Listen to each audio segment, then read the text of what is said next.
ಅಮೆರಿಕದ ಡಾಲಸ್ನಲ್ಲಿ ಒಂದು linguistic institute ಇದೆ. ಅವ್ರ ಪ್ರಕಾರನೇ ಕನ್ನಡ ಪ್ರಪಂಚದ 25 ಶ್ರೇಷ್ಠ ಭಾಷೆಗಳಲ್ಲಿ ಒಂದು, 4,500 ಭಾಷೆಗಳ ಪೈಕಿ.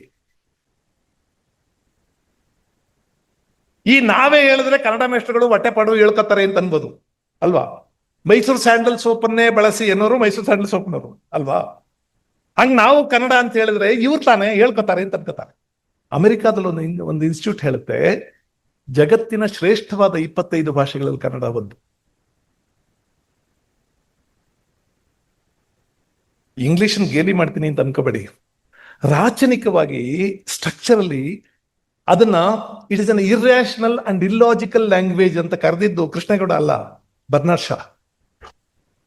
ಬರ್ನಾರ್ಡ್ ಶಾ ಹೇಳಿದ್ದು it's an illogical and irrational. ಅವನು ತಮಾಷೆ ಮಾಡ್ತಾನೆ, ಇಂಗ್ಲಿಷು ಎಷ್ಟು ಇಲ್ಲಾಜಿಕಲ್ ಅಂತ ತಮಾಷೆ ಮಾಡ್ತಾನೆ. GHOTI ಅಂತ ಬರೆದು, GHOTI ಅಂತ ಬರೆದು ಇದನ್ನ ಘೋಟಿ ಅಂತ ಓದ್ತೀರಿ, ಬೇಕಾದ್ರೆ ಇದನ್ನ ಫಿಶ್ ಅಂತ ಓದ್ಬೋದು ಅಂತ ಚಮತ್ಕಾರ ಮಾಡಿದ್ದು ಬರ್ನಾರ್ಡ್ ಶಾ. GH ಅಂದ್ರೆ as it is in case of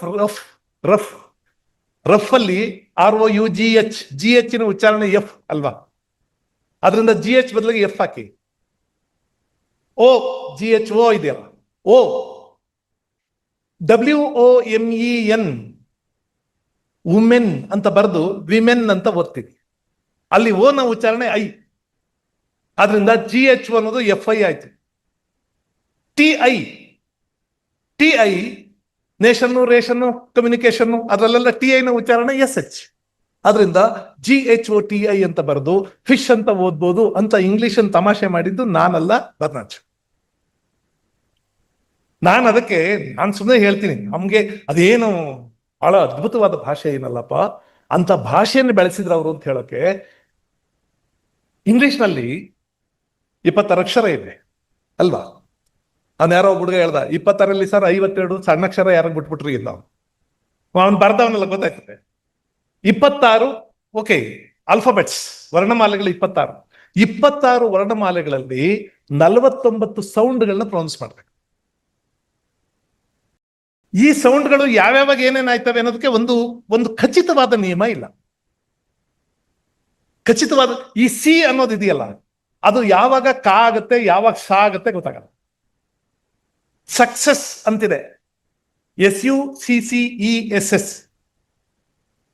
CC ಎರಡು ಪಕ್ಕದಲ್ಲೇ ಇವೆ, ಆದ್ರೆ ಮೊದಲನೇ ಸಿ ನ ಉಚ್ಚಾರಣೆ ಕ, ಎರಡನೇ ಸಿ ನ ಉಚ್ಚಾರಣೆ ಸ.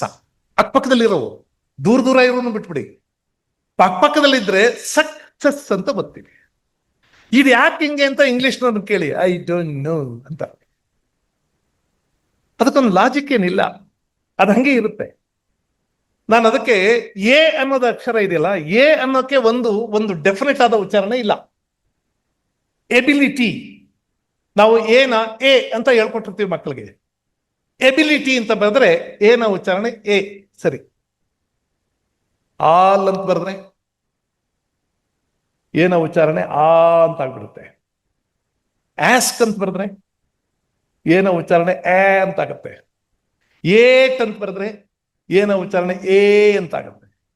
ಅನದರ್ ಅಂತ ಬರೆದ್ರೆ ಏನ ಉಚ್ಚಾರಣೆ ಅ ಅಂತ ಆಗತ್ತೆ. ಇದು ಅ ಆಗುತ್ತೆ, ಆ ಆಗುತ್ತೆ, ಎ ಆಗುತ್ತೆ, ಎ ಆಗುತ್ತೆ, ಎ ಆಗುತ್ತೆ, ಏನೇನೋ ಅದು. ಅದಕ್ಕೊಂದು ಡೆಫಿನೆಟ್ ಉಚ್ಚಾರಣೆ ಇಲ್ಲ. ಆದ್ರೆ ಕನ್ನಡದಲ್ಲಿ ಈ ಆಂಬಿಗ್ಯೂಟಿ, ಅಸ್ಪಷ್ಟತೆ ಇಲ್ಲ. ನೀವು ಕಾನ, ರಾನ, ಜಾನ, ಬಾ, ಲಾ, ವಾ, ಶಾ, ಇವು ಎಲ್ಲಾರು ಬರೀರಿ, ಮೊದಲಾರು ಬರೀರಿ, ಕಡೆಯಲ್ಲಾರು ಬರೀರಿ, ಉಚ್ಚಾರಣೆ ಒಂದೇ. ಅದಕ್ಕೆ ಕನ್ನಡವನ್ನ ಬಹಳ ತಾರ್ಕಿಕವಾದ ಮತ್ತು ತುಂಬಾ ಸಂಗತವಾದ, ಸುಸಂಗತವಾದ ಭಾಷೆ ಅಂತ ಕರೀತಾರೆ. ನಮಗೆ ಗೊತ್ತಿರಲಿ ನಮ್ಮ ಭಾಷೆ ಎಷ್ಟು ಸುಸಂಗತ. ನಾನು ಸುಮ್ಮನೆ ತಮಾಷೆ ಮಾಡ್ತಿದ್ದೆ. TO ಟೂ ಅಲ್ಲ, ನಾವು ಕನ್ನಡ ಓದೋರು ಟಾಕೊಂಬಿಟ್ಟು ಟೂ ಅಲ್ಲ ಅದು. ಇಂಗ್ಲಿಷ್ನವರು ಅದನ್ನ ಟಿ ಅಂತಾರೆ. TO to, DO do. ಈ ಲಾಜಿಕ್ ಅಪ್ಲೈ ಮಾಡಿದ್ರೆ GO ಗು ಆಗ್ಬೇಕು, ಆಗಲ್ಲ. GO ಗೋ ಆಗ್ಬಿಡುತ್ತೆ. ಸರಿಯಪ್ಪ, ಆ ಕಡೆಯಿಂದಾನೇ ಬರೋಣ. GO ಗೋ ಆದ್ಮೇಲೆ DO ಡೋ ಆಗ್ಬೇಕಲ್ವಾ? ಆಗಲ್ಲ. DOUGH ಬರೆದ್ರೆ ಡೋ ಅಂತ ಆಗುತ್ತೆ. DOUGH ಡೋ ಆದ್ಮೇಲೆ ROUGH ರೋ ಆಗ್ಬೇಕಲ್ವಾ? ಇಲ್ಲ ಅದು ರಫ್ ಆಗಿಬಿಡುತ್ತೆ. ಏನಾಗುತ್ತೆ? ಸಿಕ್ಕಾಪಟ್ಟೆ ರಫ್ ಆಗುತ್ತೆ. ROUGH ರೋ ಆಗ್ಬೇಕಾದ್ರೆ ROW ಹಾಕ್ಬೇಕು. ROW ರೋ ಆಗುತ್ತೆ. ROW ರೋ ಆದ್ಮೇಲೆ NOW ನೋ ಆಗ್ಬೇಕಲ್ವಾ? ಏನಾಗುತ್ತೆ? ನಮಗೂ ನೋವಾಗುತ್ತೆ. NOW ನೋವು ಆದ್ಮೇಲೆ LOW ಲವ್ ಆಗ್ಬೇಕಲ್ವಾ? ಮಕ್ಕಳು ಕೇಳಿ ಸ್ಪೆಲ್ಲಿಂಗ್ ಹೇಳ್ತವೆ ಕರೆಕ್ಟ್ ಆಗಿ. LOVE ಬರೆದ್ರೆ ಲವ್ ಆಗುತ್ತೆ. LOVE ಲವ್ ಆದ್ಮೇಲೆ DROVE ಡ್ರೋವ್ ಆಗ್ಬೇಕಲ್ವಾ? ಇಲ್ಲ, ಅದು ಡ್ರೋವ್ ಆಗುತ್ತೆ. DROVE ಡ್ರೋವ್ ಆದ್ಮೇಲೆ PROVE ಪ್ರೋವ್ ಆಗ್ಬೇಕಲ್ವಾ? ಅದು ಪ್ರೂವ್ ಆಗುತ್ತೆ. ಏನ್ ಪ್ರೂವ್ ಆಗುತ್ತೆ ಅಂದ್ರೆ ಇಂಗ್ಲಿಷ್ ಹ್ಯಾಸ್ ನೋ ಲಾಜಿಕ್ ಅಂತ ಪ್ರೂವ್ ಆಗುತ್ತೆ. ಅಂಥದ್ದೊಂದು ಭಾಷೆಯನ್ನ ಪಾಸಿಟಿವ್ ಆಗಿ ಯೋಚನೆ ಮಾಡ. ಇಂಥದ್ದೊಂದು ಭಾಷೆಯನ್ನ ಇವತ್ತು ಪ್ರಪಂಚ ಪ್ರಖ್ಯಾತಿಯ ಮತ್ತು ಪ್ರಪಂಚದ ಅತ್ಯಂತ ಪ್ರಭಾವಿಯಾದ ಭಾಷೆ ಮಾಡಿದ್ದು ಇಂಗ್ಲಿಶಿನ ಲೇಖಕರು, ಜನ, ಅಲ್ಲಿ ವಿಜ್ಞಾನಿಗಳು, ಎಲ್ಲರೂ.